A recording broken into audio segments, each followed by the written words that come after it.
Dans cette vidéo, on va voir ensemble comment réussir son entretien d'embauche. Je m'appelle toujours Laurent Nton Tanga. Bienvenue dans la série Deviens la meilleure version de toi-même.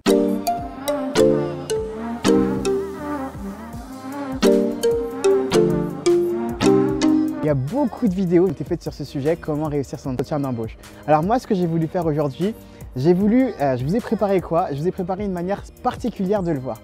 Une manière qui parle un peu à tout le monde. On va faire un parallèle avec le fait de séduire une personne. Pourquoi j'ai fait cette vidéo de cette manière-là? Parce que tout simplement, un entretien d'embauche, c'est la même chose, c'est de la séduction professionnelle. C'est le fait de pouvoir réussir à plaire à une entreprise. De la même manière où dans un rencard, on essaie de plaire à l'autre personne. Donc, la première des choses à faire lors d'un entretien d'embauche, c'est de réussir à se préparer mentalement et à prendre du plaisir, à se dire que je prends du plaisir à faire cet entretien. Ne postulez pas dans une entreprise qui ne vous convient pas. De la même manière, n'ayez pas trop de rendez-vous avec des personnes qui ne vous conviennent pas parce que ça va se sentir tout de suite. Votre langage, votre corps, votre langage non verbal va parler à votre place et ces messages-là seront codés et vous allez perdre du temps tout simplement.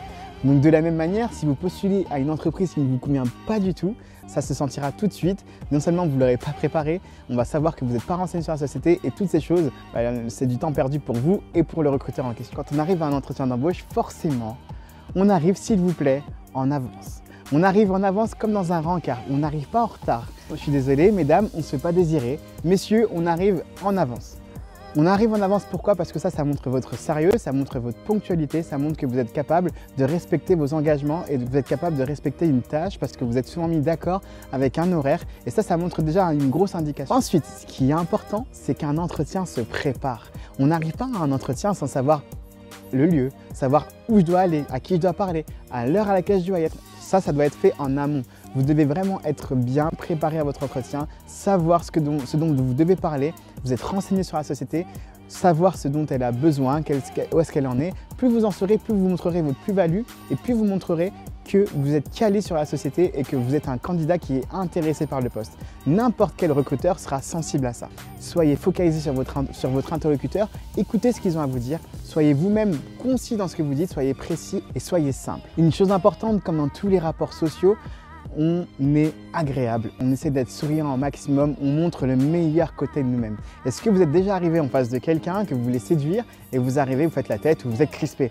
Ça ne marchera jamais, vous ne serez jamais intéressant. Rendez-vous intéressant, soyez joyeux, souriant, préparez-vous avant. Vous vous dites voilà, je veux intégrer cette société, le pourquoi du comment et pensez à ça, focalisez vos pensées sur le côté positif du pourquoi vous postulez dans cette entreprise. Pourquoi vous avez envie d'être avec cette personne et pourquoi vous voulez la séduire? Souvent vous la trouvez jolie, vous la trouvez intéressante. Et bien voilà, il faut que ce soit la même chose avec vos sociétés.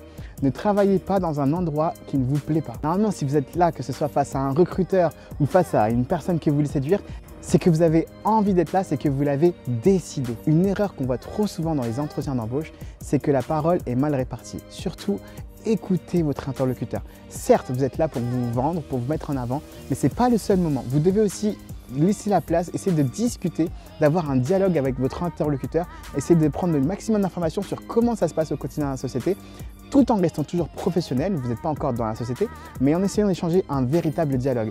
Non seulement vous allez marquer les esprits, le recruteur sera dans un sens vraiment conquis, c'est d'arriver à établir un vrai dialogue et vous allez voir qu'on ne vous oubliera pas dans ces conditions-là. Et ensuite, on se contente de ne répondre uniquement qu'aux questions. Comme dans un premier rendez-vous, n'oubliez pas, on répond aux questions de manière claire, simple et précise. Uniquement à la question, pas plus que ça. Sauf si vous sentez que la personne en veut plus, mais toujours montrez le côté positif de la chose, le côté où vous en avez sorti gagnant. Mettez-vous en valeur. L'entretien d'embauche, c'est le seul moment où je vous autorise à parler correctement de vos ex. Pourquoi? Je m'explique.